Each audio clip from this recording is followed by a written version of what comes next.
Chapter I. Importance of Indian languages, various learned opinions. The Mexican language, place of Mexican in the Aryan group, kinship of languages. About the year 1766, Maupertuis, a French astronomer and mathematician, published a treatise on the origin of language. He emphasized the importance of studying the languages even of the most distant and barbarous tribes. In his opinion, a critical examination of their thought forms might give the world a new philosophy of language. His suggestions, however, did not meet the approval of M. Turgot, one of his contemporaries, who professed not to understand them. Very important results might have followed a friendly acceptance of the suggestions of Maupertuis by philologists. The white man has always considered the Indian as belonging to an inferior race, and has, in consequence, been somewhat indifferent to his language and his civilization. To a majority of the white race, the Indian was once but little more than a wild beast to be robbed or killed at the pleasure of his more elevated and civilized brother. His language was popularly supposed to consist of a series of grunts and exclamations, pieced out with gesticulations, a barbarous jargon without nicety of structure, or the power of extended expression and continuity of thought. It is not to the credit of the American people that they have allowed the Indians to perish from. Henry R. Sebelcraft, Jadians of North America, Vol il Manor Tate. For a fatation of this conscience, which has her hulled suad by a respectable pupil, how grammine. The Primitive Aryans of America. The land without a more discriminating study of their languages, customs, and institutions. The Spaniards, in spite of their avarice and cruelty, have done better. But they came in contact with civilized Indians, and, to the shame of the Castilian, be it said, he ruthlessly destroyed the records and the monuments of 2 or 3 flourishing civilizations, little knowing or caring what he did. Of course, there was a political method in his madness. For a long time the study of the Indian and Bis speech languished, but of later years much has been done. Fortunately, it is not yet too late to solve the problem of the origin of the red man as recorded in American languages. Exactly 20 years ago, William Dwight Whitney of Yale, an eminent philologist, wrote as follows: "It ought to be evident to everyone accustomed to deal with this class of subjects that all attempts to connect American languages as a body with languages of the Old World are, and must be, fruitless. In fact, all discussions of the matter are at present unscientific, and are tolerably certain to continue so, through all time to come." Professor A. H. Ken says, "Science has demonstrated beyond all cavil that, while differing widely among themselves, the American languages not only betray no affinity to other tongues, but belong to an absolutely different order of speech." A German philologist recently expressed to me personally this same conviction as embodied in Professor Whitney's statement. Alexander von Humboldt was of. The number of Indian languages has been variously estimated. Adelum, 1304, Lodrig, 1106, Squire, 400. The American Horion of Kinology time in the number of groups or families at one opinion regarding the affinities of the Indo-European group.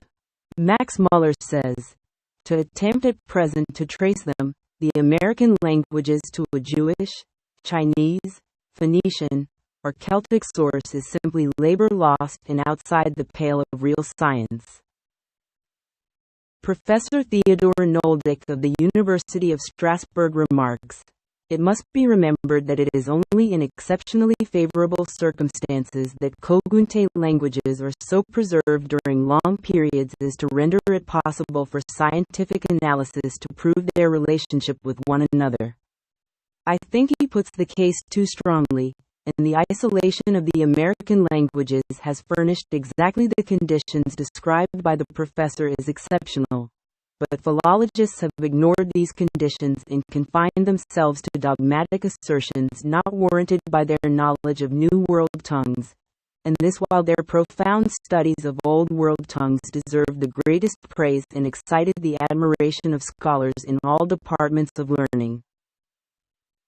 Professor Noldick cites the numeral cis as an example of a deceptive root which may lead the incompetent or rash philologist astray by its close resemblance in several languages which cross families, that is, belong to groups but little related according to accepted classifications.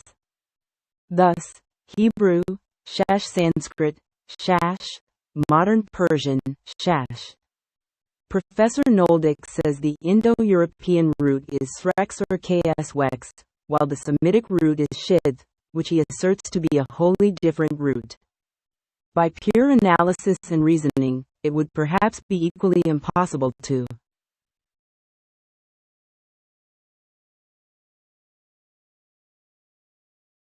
establish his proposition or to disprove it, but in language, one living, virile expression or phrase upsets a chapter of theory, and the cases of absolute identity of form in such comparisons are so rare as to cut no figure, and would lead no real investigator astray.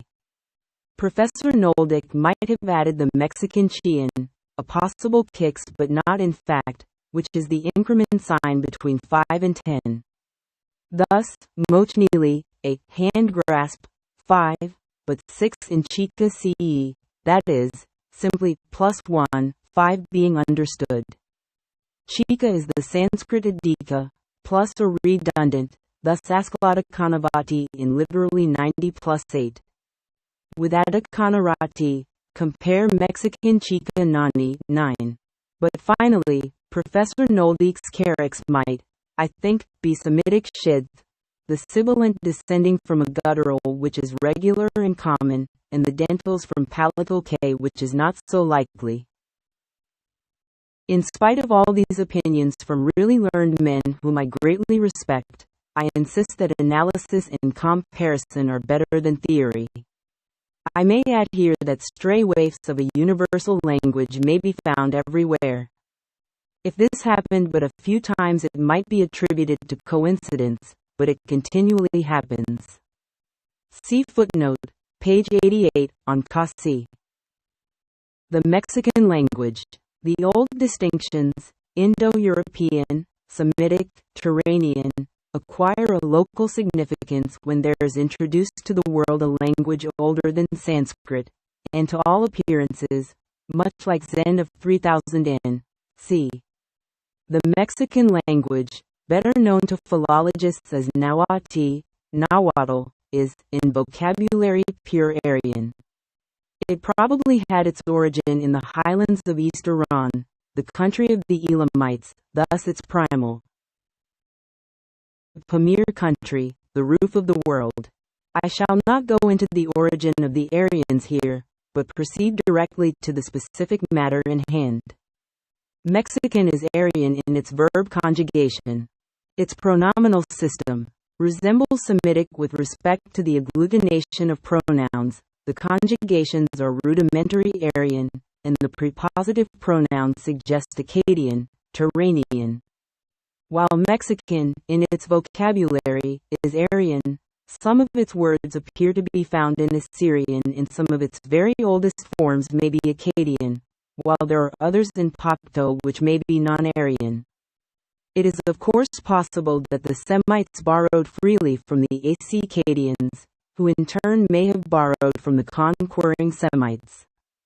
At any rate, the two languages were both for a long time in use in Babylonia side by side, as is evident from the numerous bilingual inscriptions. Very much yet remains uncertain concerning Akkadian, or, as it is latterly called, Sumerian. In fact, so eminent an authority as Professor Friedrich Delitzsch denied the existence of Akkadian, and ventured the opinion that it will prove eventually to be neither more nor less than a hieratic gloss of the popular Assyrian. It is not my purpose to engage in the Sumerian controversy, but when words and roots are found current today on the plains of Anabuse, which were in use on the banks of the Indus or the Euphrates 3,000 years ago, the question is pregnant and becomes one of patient research.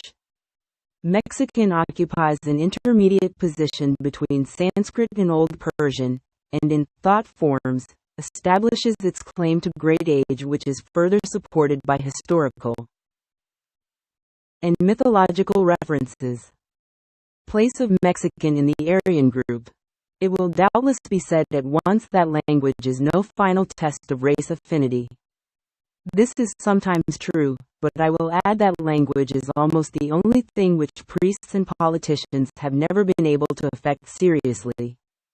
The Mexican language is so primitive in vocabulary, structure, and thought forms, that if it has been produced by contact or the mingling of races, or by conquest, the fact was accomplished at a very remote period. Its vowel system closely resembles the Avestan. Hence, if the Aztecs were not Aryan in race originally, their absorption by Aryans took place so long ago that for linguistic purposes we must call them Aryan. The postpositive system places non-Fo among the Pamir dialects, very primitive, and the modern Aryan languages of India, but the postpositive system is also Turanian. I quote here, as a propos, a description of the Ains of Japan. The forehead is narrow and sharply sloped backward. The cheekbones are prominent. The nose is hooked, slightly flattened and broad, with wide, strong nostrils. The skin is light reddish-brown. Eyes set straight in the head. Hair for most part black and wavy. Beard dark and handsome. The Ainu are said to be Aryans. Kuss describes the Galches and the Dardai as pure Aryan stock and pre-Sanskritic. He thinks the Pamir region was the primitive seat of the Indo-Iranians. Why not of all the Aryans? See, Geographical Names, Chap. XVI. But Forlong radically disputes the entire theory of Aryan influence in India, and maintains that Turanians have predominated in both language and civilization. The question of color is also pertinent. Were there red Aryans? It is said on good authority, the Vedas, that the Kshatriya, warrior caste, were Rod, that they gave the wisdom of India to the white race, and that Buddha himself was a red man. Their modern descendants are the Rajputs. The second Aztec cycle was the Red Age. The primitive Aryans were of light color, reddish or brown rather than black, says Mr. Whitney. Kinship of languages. It is my purpose to support these preliminary statements with about 500 words, more or less, in a comparative vocabulary, which I deem ample to establish the linguistic unity of the New World with the Old. I do not pretend that the entire Mexican vocabulary may be derived from Old World languages.